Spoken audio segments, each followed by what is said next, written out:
ఈ 20 లక్షల కోట్లని ఖర్చు పెట్టడం అనేది వీళ్ళొక మోరల్ గ్రౌండ్స్, ఫిజికల్ గ్రౌండ్స్ కొని తీసుకున్నారు. సోషల్ అండ్ మోరల్ గ్రౌండ్స్ని మీరు అబ్జర్వ్ చేస్తే నిన్న ప్రైమ్ మినిస్టర్ మోడీ మీటింగ్లో ల్యాండ్ ఇవన్నీ కూడా సోషల్ అండ్ మోరల్ రిఫార్మ్స్ అనమాట, ఎకానమీని డెవలప్ చేయడానికి.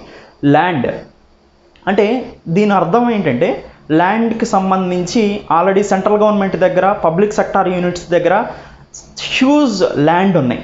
సపోజ్ మీరు హైదరాబాద్ తీసుకుంటే స్టేట్ గవర్నమెంట్ దగ్గర హ్యూజ్ ల్యాండ్స్ ఉంటుంది. ఇలాంటి ల్యాండ్స్ని మానిటైజ్ చేసుకోవచ్చు. అంటే పెద్ద పెద్ద కంపెనీలకి ఈ ల్యాండ్స్ని అమ్మి ఆ ఇండస్ట్రీ యొక్క ఎకనామికల్ యాక్టివిటీస్ని పెంచవచ్చు. దాని ద్వారా మనీ వస్తుంది గవర్నమెంట్కి, అవి మళ్ళీ ఎక్స్పెండిచర్కి ఉపయోగించుకోవచ్చు.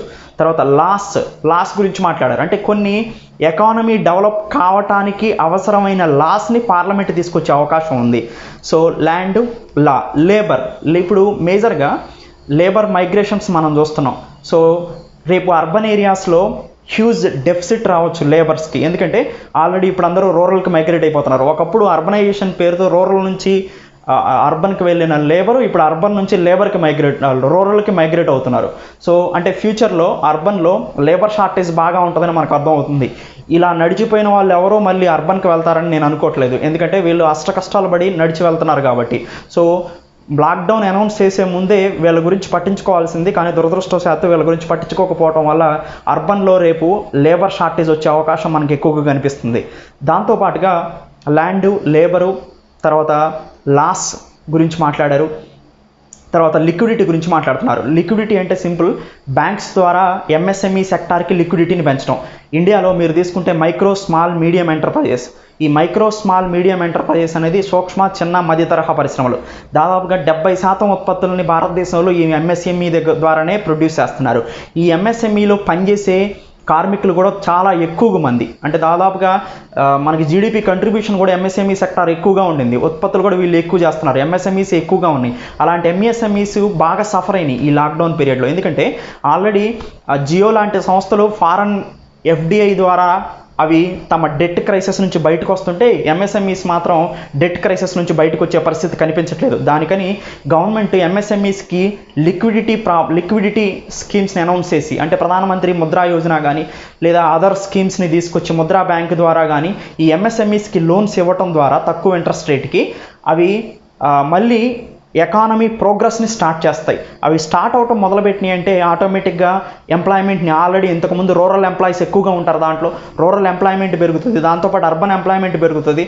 సో ఆటోమేటిక్గా demand side, supply side problems ఏదైతే ఫేస్ చేస్తున్నామో అవన్నీ కూడా మళ్ళీ సెటిల్ అయ్యే అవకాశం ఉంది. అందుకనే లిక్విడిటీ మీద సింపుల్గా బ్యాంక్స్ ద్వారా ఎంఎస్ఎంఈస్కి కానీ అదర్ లోన్స్ కానీ ఇచ్చే కార్యక్రమాన్ని వీళ్ళు ఫోర్ ఫ్రంట్కి తీసుకొస్తారని తెలుస్తుంది. ఈ 4 మీద సోషల్ అండ్ మోరల్ గ్రౌండ్స్గా ఈ ల్యాండ్, లిక్విడిటీని, లేబర్ని, లాస్ని తీసుకోవచ్చు. అదే మీరు ఫిజికల్ వైపు తీసుకుంటే, అంటే ఫిజికల్గా ఈ 20 lakh crore లేదా ఎకానమీ రివైవ్ చేయడానికి ఫిజికల్ గ్రౌండ్స్ చూస్తే ఒకసారి మనకి ఇన్ఫ్రాస్ట్రక్చర్ డెవలప్ చేస్తా అంటున్నారు. అంటే గవర్నమెంట్ ఇన్ఫ్రాస్ట్రక్చర్ని డెవలప్ చేయడం ద్వారా, అంటే ఇన్ఫ్రాస్ట్రక్చర్ని ఒక రోడ్డు కన్స్ట్రక్షన్ చేసింది అనుకోండి, ఈ రోడ్ని కన్స్ట్రక్షన్ చేయడానికి అనేక మంది కూలీలు దాంట్లో వర్క్ చేస్తారు. ఈ కూలీలు పక్కనే ఉన్న షాపుల మీద డిపెండ్ అవుతారు. ఆ షాపుల వాళ్ళు ఇంకొక షాపుల మీద డిపెండ్ అవుతారు. సో ఇలా ఎకానమీ అనేది స్పైరల్ అవ్వుకుంటూ వెళ్తుందన్నమాట. సో అంటే ఒక ఇన్ఫ్రాస్ట్రక్చర్ ప్రాజెక్ట్ గవర్నమెంట్ కన్స్ట్రక్షన్ చేయడం వల్ల దాని మీద ఆధారపడి పనిచేసే వాళ్ళకి మనీ అవైలబిలిటీ పెరుగుతూ ఉంటుంది. ఆటోమేటిక్గా వాళ్ళు సెల్ఫ్ సఫిషియెంట్ అవుతారు, డిమాండ్ని క్రియేట్ చేస్తారు, సప్లై సైడ్ కూడా ఎక్కువ ప్రొడ్యూస్ అయ్యేలాగా ఇది ఉపయోగపడుతుంది. దాంతోపాటుగా ఇన్ఫ్రాస్ట్రక్చర్ ఒకసారి క్రియేట్ అయిన తర్వాత ఆ ఇన్ఫ్రాస్ట్రక్చర్ను ఉపయోగించుకొని ఎకానమీ డెవలప్ అవుతుంది. ఒక రోడ్డు బాగా కన్స్ట్రక్షన్ అయిందనుకోండి, ఆటోమేటిక్గా వెహికల్స్ దాని మీద ఈజీగా ఒక దగ్గర నుంచి ఒక దగ్గరికి వెళ్తూ ఉంటాయి. సో ఇలా వెళ్తున్న వెహికల్స్ వల్ల ఎకానమీ బాగా డెవలప్ అవుతుంది. గూడ్స్ అండ్ సర్వీసెస్ని ఒక దగ్గర నుంచి ఒక దగ్గర తీసుకెళ్తారు. సో అందుకని ఇన్ఫ్రాస్ట్రక్చర్ అనేది మోస్ట్ ఇంపార్టెంట్ రోల్ని ప్లే చేస్తుంది. ఇన్ఫ్రాస్ట్రక్చర్ మీద ఎంత ఇన్వెస్ట్ చేస్తే గవర్నమెంట్ ఆఫ్ ఇండియా లేదా పీపుల్ వెల్ఫేర్ అంత అవడంతో పాటు ఎకానమీ డెవలప్మెంట్ అంత ఉంటుంది.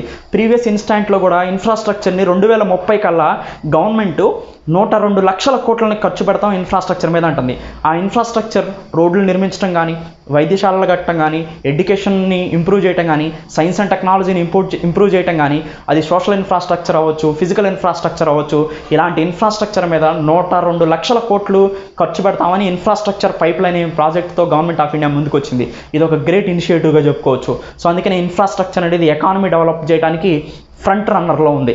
So next Narendra Modi announce చేసినటువంటి ఫిజికల్ గ్రౌండ్ మెజర్స్లో మనం సెకండ్ది ఎకానమీ అనేది ఇప్పటి వరకు కూడా మన ఇండియన్ ఎకానమీ మీరు చూస్తే డొమెస్టిక్ కన్జంప్షన్ ఓరియంటెడ్ ఎకానమీ అనమాట. అంటే ఇప్పటికీ కూడా మన డొమెస్టిక్ కన్జంప్షన్ ఓరియంటెడ్ ఎకానమీ. అంటే విదేశాలకు ఎగుమతులు చేసేదానికన్నా భారతదేశంలో భారతీయులు ఆ వస్తువుల్ని కొనటం ద్వారా అటు సప్లైని ఇటు డిమాండ్ని ఫుల్ఫిల్ చేయగలిగే క్యాపబిలిటీ ఉన్న ఎకానమీ మనది డొమెస్టిక్ ఓరియంటెడ్ ఎకానమీ. సో ఈ డొమెస్టిక్ ఓరియంటెడ్ ఎకానమీ అనే గ్రోత్ ఎప్పుడు ఒకేసారి హై ఫేజ్లో ఉండదు, కానీ డౌన్ఫాల్ కాదు. కానీ చైనా ఎకానమీ మీరు చూస్తే ఇంపోర్టెడ్ ఓరియంటెడ్ ఎకానమీ అనమాట, ఎక్స్పోర్ట్ ఓరియంటెడ్ ఎకానమీ. అంటే ఎక్కువగా ఎగుమతులు చేయటం ద్వారా తన ఎకానమీని డెవలప్ చేసుకున్న ఎకానమీలో చైనా ఉంటుంది. కానీ ఇండియన్ ఎకానమీ ఎగుమతులు ఎక్కువగా ఉత్పత్తి చేసి ఎగుమతుల ద్వారా మన ఆర్థిక వ్యవస్థ నిలబడుతుందని మనం అనుకోవట్లేదు. ఎందుకంటే హ్యూజ్ పాపులేషన్ ఉంది, హ్యూజ్ కన్జంప్షన్ ఉంది. డిమాండ్ని క్రియేట్ చేయడం ద్వారా ఎక్కడున్న వస్తువులను ఇక్కడే అమ్మటం ద్వారా భారతదేశ ఆర్థిక వ్యవస్థని డెవలప్ చేయొచ్చు. అదే ఈ ఎకానమీ ఇష్యూలో మనం అర్థం చేసుకోవాల్సింది. సో డొమెస్టిక్ కన్జంప్షన్ని ఇంక్రీజ్ చేయాలి అని చెప్తున్నారు. సో అందుకని వోకల్ ఫర్ లోకల్ అనే స్లోగన్ ఇవ్వడం జరిగింది. అంటే స్వదేశీ వస్తువుల్ని మనం ఎక్కువగా ఉపయోగించడం ద్వారా భారతదేశాన్ని ఆర్థికంగా అభివృద్ధి చేయాల్సిన అవసరం మన మీద ఉంది ఇప్పుడు. కానీ ఏది స్వదేశీ వస్తువు ఏది విదేశీ వస్తువు ఒక నార్మల్ పీపుల్ తెలుసుకోవడం చాలా కష్టంగా మారుతుంది. సో సింపుల్గా చెప్పాలంటే స్వదేశీ వస్తువుల్ని ఎక్కువగా ఉపయోగించాలి. ఇప్పుడు మనం చూస్తే విదేశీ వస్తువులే మనం ఎక్కువగా ఉపయోగిస్తున్నాం. కానీ అదే విదేశీ వస్తువులు చైనా వస్తువులు తీసుకోండి, చాలా లో క్వాలిటీ ఉంటాయి, కానీ వాటి మీద ఆధారపడాల్సిన పరిస్థితి వస్తుంది. చైనా వస్తువులతో కంపేర్ చేస్తే ఇండియన్ వస్తువులు చాలా క్వాలిటీ ఉంటాయి, కానీ వాటిని మనం ఉపయోగించాం. సో అందుకని మనం కానీ చైనా నుంచి దిగుమతులు రావనొద్దు అనొద్దు, ఎందుకంటే మనకు చైనాకు పోయే ఎగుమతులు చైనా కూడా రావద్దు అంటది. So world trade organization rules అనేది ట్రిప్స్ రూల్స్ కానీ వరల్డ్ ట్రేడ్ ఆర్గనైజేషన్ రూల్స్ కానీ దానికి సపోర్ట్ చేయవు. ఎప్పుడైతే చైనా నుంచి రావద్దు అనకూడదు, సింపుల్గా ఏం చేయాలంటే మనం వాడటం ఉపయోగించడం ఆగిపోతే డిమాండ్ సప్లై ద్వారానే వాళ్ళు ఆపేస్తారు వాళ్ళ గూడ్స్ని ఇండియాకి తీసుకురాకోకుండా. సో ఒకవేళ మనం స్వదేశీ పరిజ్ఞానాన్ని అభివృద్ధి చేసుకొని స్వదేశీ వస్తువులు తయారు చేస్తూ స్వదేశీ వస్తువుల్ని వినియోగించడం ద్వారా భారతదేశ ఆర్థిక వ్యవస్థని అభివృద్ధి చేయాల్సిన అవసరం మనకు కనిపిస్తుంది. సో అందుకని ఇన్ఫ్రాస్ట్రక్చర్ గురించి చెప్పారు, ఎకానమీ గురించి చెప్పారు. తర్వాత సిస్టమ్ అంటే మోడర్న్ సిస్టమ్స్ని ఉపయోగించడం.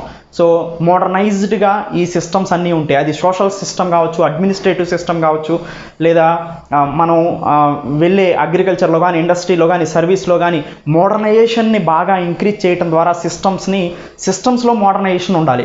అప్పుడు ఎకానమీ డెవలప్ అవ్వడానికి అవకాశం ఎక్కువగా కనిపిస్తూ ఉంటుంది. సో దాంతోపాటుగా ఇన్ఫ్రాస్ట్రక్చరు, ఎకానమీ, సిస్టమ్స్. తర్వాత డిమాండ్ ఎక్కువగా క్రియేట్ చేయాల్సిన అవసరం ఉంది. స్వదేశీ వస్తువులు మీరు ఎక్కువగా ఉపయోగిస్తుంటే స్వదేశీ వస్తువులకి ఎక్కువగా డిమాండ్ పెరుగుతుంది. స్వదేశీ వస్తువులు ఎక్కడే తయారు చేస్తాం కాబట్టి మన ఇండియన్కే ఎకానమీ దిగుమతులు చేసుకునే అవస్థ తప్పుతుంది, వాటికి పే చేసే మనీ తగ్గుతుంది, ఆటోమేటిక్గా మనం సర్ప్లస్ ఎకానమీగా మారుతాం అనమాట. సో అందుకని డిమాండ్ అనేది మోస్ట్ ఇంపార్టెంట్. ఇండియాలో హ్యూజ్ డిమాండ్ ఉంది, ఎందుకంటే మనమే 130 కోట్ల ప్రజలు ఉన్నాం. ఈ 130 కోట్ల ప్రజలు ఉపయోగించే వస్తువులు మీరు ఒకసారి అబ్జర్వ్ చేస్తే సో అది పెరిషబుల్ కానీ లేదా ఫాస్ట్ మూవింగ్ కన్జ్యూమర్ గూడ్స్ కానీ సో అదర్ గూడ్స్ కానీ మనం ఉపయోగించే ఎక్కువ. కానీ ఇప్పుడున్న పరిస్థితుల్లో ఏంటంటే ఎక్కువగా దాదాపుగా 60% వస్తువులు మనం వేరే దేశం నుంచి దిగుమతి చేసుకుంటున్నాం. అంటే మనం ఈ వస్తువులు కొంటున్నాం అంటే వేరే దేశం యొక్క ఆర్థిక వ్యవస్థలు బాగుపడుతున్నాయి, దీన్ని అర్థం చేసుకొని. అందుకని ఇప్పుడు మనం చేయాల్సింది ఏంటంటే డొమెస్టిక్ డిమాండ్ని క్రియేట్ చేసుకోవాలి. సో డొమెస్టిక్ డిమాండ్ క్రియేట్ చేయాలంటే వీళ్ళ దగ్గర మనీ ఉండాలి. అందుకనే కదా స్టిమ్యులస్ ప్యాకేజ్ ఇచ్చేది, అది ఫిజికల్ స్టిమ్యులస్ కానీ మానిటరీ స్టిమ్యులస్ కానీ. సో ఇలా డిమాండ్ డ్రివెన్ ఎకానమీగా స్వదేశంలో డిమాండ్తో స్వదేశీ వస్తువులను నమ్ముకొని స్వదేశీ వస్తువులను తయారు చేసి భారత ఆర్థిక వ్యవస్థను అభివృద్ధి చేయాలి. సో ఇది డిమాండ్ డ్రివెన్ ఎకానమీ ఇండియాలోనే. దీంతో పాటుగా హ్యూజ్ డెమోగ్రఫిక్ డివిడెంట్. సో ఇది ఒక ఎకానమీకి ఇండియన్ ఎకానమీ ఇంత గ్రోత్ రేట్తో వెళ్ళడానికి ప్రపంచ మేజర్ ఇండస్ట్రీస్ కానీ మేజర్ కంట్రీస్ కానీ ఇండియా వైపు చూడటానికి గల కారణం ఏంటంటే ఇండియాలో హ్యూజ్ డిమాండ్ ఉంది, కానీ అదర్ కంట్రీస్లో డిమాండ్ లేదు. ఎందుకంటే వాళ్ళు ఆల్రెడీ ఫుల్ఫిల్డ్.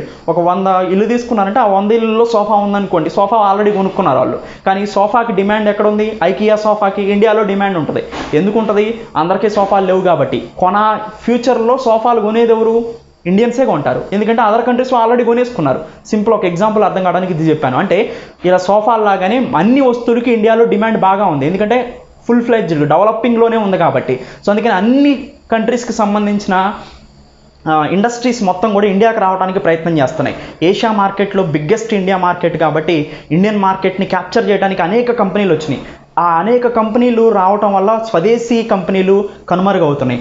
అనేక కంపెనీల నుంచి ఎఫ్డిఐలు తీసుకొని మనం స్వదేశీ పరిజ్ఞానాన్ని కూడా డెవలప్ చేస్తూ స్వదేశీ వస్తువులను తయారు చేసి స్వదేశీ డిమాండ్ని క్రియేట్ చేసుకోవటమే ఈ మన నరేంద్ర మోడీ మాట్లాడిన దాంట్లో ముఖ్య ఉద్దేశం. Demographic dividend. 130 కోట్ల మంది భారతీయుల్లో దాదాపుగా 60% మంది 30 సంవత్సరాల లోపు వాళ్ళే ఉన్నారు. ఎందుకు ఇది మనకి అడ్వాంటేజ్ అంటే, ఎప్పుడైతే 30 సంవత్సరాల వాళ్ళు, లేదా సింపుల్గా చెప్పాలంటే డెమోగ్రఫిక్ డివిడెంట్ అంటే పని చేయగలిగే సామర్థ్యం ఉన్నటువంటి శ్రామికులు, వీళ్ళు అగ్రికల్చర్లో కానీ ఇండస్ట్రీలో కానీ సర్వీస్లో కానీ బాగా పనిచేయడానికి ముందుకు వస్తారు. ఎప్పుడైతే ఎక్కువ వర్క్ జరుగుతుందో గూడ్స్ అండ్ సర్వీసెస్ ప్రొడక్షన్ పెరుగుతుంది, ఆటోమేటిక్గా డిమాండ్ పెరుగుతుంది, సప్లై చైన్ ఇంప్రూవ్ అవుతుంది, ఎక్స్పోర్ట్స్ ఇంక్రీజ్ అవుతాయి. సో అందుకని ఈ 130 crores ఉన్నటువంటి డెమోగ్రఫిక్ డివిడెంట్ అనేది హ్యూజ్ ఎడ్జ్ అనమాట ఇండియన్ ఎకానమీకి. సో దీన్ని కూడా ఉపయోగించుకొని ఇండియన్ ఎకానమీ రివైవ్ చేసుకోవాలని నిన్న నరేంద్ర మోడీ చెప్పిన దాంట్లో ఇంత సారాంశం ఉండింది. సో మనం ఈ 20 lakh crores ఫిజికల్ స్టిమ్యులస్ ద్వారా కానీ, అంటే గవర్నమెంటు లిక్విడ్ ఇంజెక్ట్ చేయటం కానీ, అది ట్యాక్స్లను కట్ చేయడం ద్వారా కానీ, ఇండైరెక్ట్ కానీ డైరెక్ట్ ట్యాక్స్లు కానీ, లేదా ఎక్స్పెండిచర్ని ఇంక్రీజ్ చేయడం ద్వారా కానీ ఫిజికల్ స్టిమ్యులస్ చేయొచ్చు ఈ 20 లక్షల కోట్లని. తర్వాత మానిటరీ స్టిమ్యులస్ అంటే రిజర్వ్ బ్యాంక్ ఆఫ్ ఇండియా యొక్క ఇంట్రెస్ట్ రేట్లను తగ్గించడం ద్వారా కానీ, ఓపెన్ మార్కెట్ ఆపరేషన్స్ చేయడం ద్వారా కానీ బ్యాంకులకు మనీ అవైలబిలిటీ పెంచి లోన్లు ఇచ్చేలాగా చూడటం, ఇది మానిటరీ స్టిమ్యులస్. ఈ 2 స్టిమ్యులస్ ద్వారా 20 లక్షల కోట్లను ఖర్చు పెట్టచ్చు. ఎలా ఖర్చు పెడతారనేది ఈ రోజు నుంచి ఫేజ్ వైజ్ మనకి నిర్మలా సీతారామన్ అనౌన్స్ చేస్తారు. దాన్ని మనం చూస్తే మనకు అర్థమవుతుంది విషయం ఏంటి అనేది. సో ఈ 20 లక్షల కోట్లని ఇలా ఖర్చు పెడతాం అని చెప్తున్నారు. ఎలా కంప్లీట్గా ఒక్కొక్క దాని మీద దేని మీద ఖర్చు పెడతారో మనకి రివీల్ అవుతుంది. అయితే ఇండియన్ ఎకానమీని రివైవ్ చేసుకోవడానికి మనకి మోరల్ గ్రౌండ్స్గా నరేంద్ర మోడీ తీసుకున్నది ఏంటంటే ల్యాండ్, లా, లేబర్, తర్వాత లిక్విడిటీ. దాంతోపాటు ఫిజికల్ గ్రౌండ్స్గా తీసుకున్నది ఏంటంటే సింపుల్గా infrastructure, economy, demand, demographic dividend. So ఇవన్నీ కూడా మనకి ఫిజికల్ గ్రౌండ్, మోరల్ గ్రౌండ్గా డివైడ్ చేస్తూ మనని ఎకానమీని డెవలప్ చేయడానికి